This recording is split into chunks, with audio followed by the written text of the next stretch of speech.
வணக்கம், நான் கீதாஞ்சலி செந்தில். நாம் இன்றைக்கி கத்திரிக்காய் வச்சு ஒரு சூப்பரான புளிக்குழம்பு பண்ண போகிறோம். இந்த குழம்பு பண்ணுறதுக்கு தேவையான பொருள் 2 வெங்காயம், 1 தக்காளி, 4 கத்திரிக்காய், கொஞ்சமாக கருவேப்பிலை, 4-5 பல் பூண்டு, கொஞ்சமாக சின்ன அளவுக்கு புளி, கல்லுப்பு, கடைசியாக போடுறதுக்கு வெல்லம், அப்புறமா இதை வறுத்து அரைக்கிறதுக்கு கொஞ்சமாக கடலைப்பருப்பு 1 ஸ்பூன், கொத்தமல்லி விதை 1 ஸ்பூன், 1/2 ஸ்பூன் ஜீரகம், 1/2 ஸ்பூன் வெந்தயம். வெந்தயம் நிறையா போட்டிங்கன்னா கொஞ்சம் கசப்பு வந்துடும், அதனால் 1/2 ஸ்பூன் மட்டும் வெந்தயம், 1/2 ஸ்பூன் அளவுக்கு மிளகாத்தூள், அப்புறமா ஒரு 1/4 ஸ்பூன் அளவுக்கு மஞ்சத்தூள், பெருங்காயம், அப்புறம் இதை பண்ணுறதுக்கு நல்லெண்ணெய். அவ்வளோதான். வாங்க இப்போ பண்ணலாம். ட்ரை ரோஸ்ட் பண்ணுறதுக்கு நம்ம வறுத்த இந்த பொருள் எல்லாத்தையும் சேர்த்து நம்ம வறுத்துக்க போகிறோம்.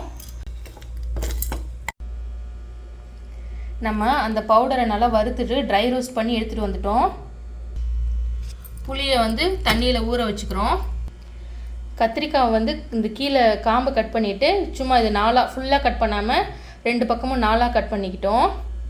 இந்த பூ மாதிரி கட் பண்ணியிருக்கோம். கட் பண்ணுறதுக்கு உங்களுக்கு டைம் ஆகிடுச்சு அப்படின்னா கட் பண்ணிவிட்டு உப்பு தண்ணியில் போட்டு வச்சுருங்க, இல்லைன்னா கொஞ்சம் கருத்து போயிடும். இப்போவே கொஞ்சம் பாருங்கள், லைட்டாக கருத்து போன மாதிரி இருக்குது. நம்ம அடுப்பில் நல்லெண்ணெய் ஊற்றிக்கிட்டு இப்போ அந்த கத்திரிக்காவெல்லாம் லைட்டாக வறுத்துக்க போகிறோம். நம்ம சிம்லேயே வச்சுட்டு கத்திரிக்காவை இப்போ நல்லா வதக்கிக்க போகிறோம். கத்திரிக்காவை இந்த மாதிரி நம்ம வதக்கிட்டு தனியாக எடுத்து வச்சுட்டோம். அதே பாத்திரத்துலேயே எண்ணெய் ஊற்றி கடுகு உளுந்த பருப்பு போட்டு கடுகு பொரிஞ்சோடனே கருவேப்பிலை சேர்த்துக்க போகிறோம். கருவேப்பிலை போட்டதுக்கப்புறமா பூண்டையும் சேர்த்து போட்டு வதக்கிக்கிறோம். இப்போ வெங்காயம் சேர்த்துக்க போகிறோம். வெங்காயம் நல்லா வதங்கிறதுக்காக கூடயே கல்லுப்பு கொஞ்சம் சேர்த்துக்கிட்டோம்னா வெங்காயம் நல்லா வதங்கிடும். வெங்காயம் வதங்கினதுக்கப்புறமா அந்த ஒரு தக்காளியை நம்ம கட் பண்ணி சேர்த்துருக்கோம். இதுவும் நல்லா வதக்கிக்க போகிறோம். இப்போ நம்ம தக்காளியை மூடி போட்டு வேக வைக்கலாம். நடுவில் கொஞ்சம் மூடியை ஓப்பன் பண்ணி பார்த்துட்டு வதக்கி விடுங்க. அப்போ தான், இல்லைனா அடி பிடிச்சிக்கும். சிம்லேயே வச்சுக்கோங்க.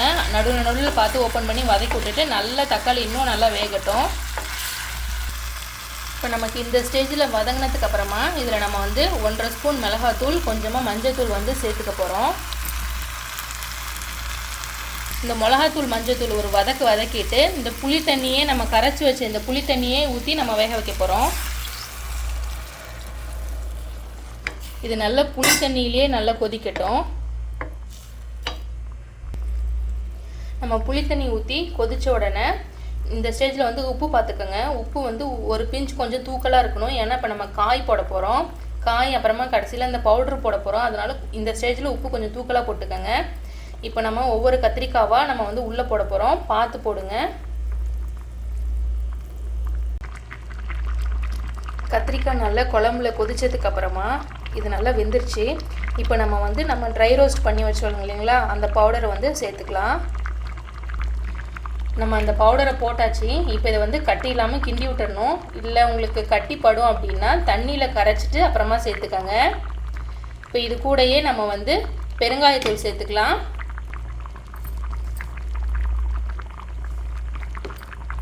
கடைசியாக கொஞ்சம் கருவேப்பிலையும் சேர்த்துக்கிட்டிங்கன்னா ரொம்ப நல்லா வாசமாக இருக்கும். பாருங்கள், நல்லா குழம்பு நல்லா திக்காக வெந்துருச்சு. இப்போ நம்ம கருவேப்பிலையும் வெல்லமும் சேர்த்துக்க போகிறோம். வெள்ளத்துண்டு ஒரு கட்டி சேர்த்துக்கலாம். இப்போ அந்த வெல்லம் இந்த சூட்லேயே உருகிரும். நம்ம தேங்காய் எதுவுமே ஊற்றலை பாருங்கள். ஆனாலும் குழம்பு இந்த பவுடரில் நல்லா திக்காக நல்லா வெந்துருச்சு. இது ரொம்ப டேஸ்ட்டாக இருக்கும். ட்ரை பண்ணி பாருங்கள். வீடியோ ஃபுல்லாக பார்த்ததுக்கு ரொம்ப நன்றி. தேங்க்ஸ் ஃபார் வாட்சிங்.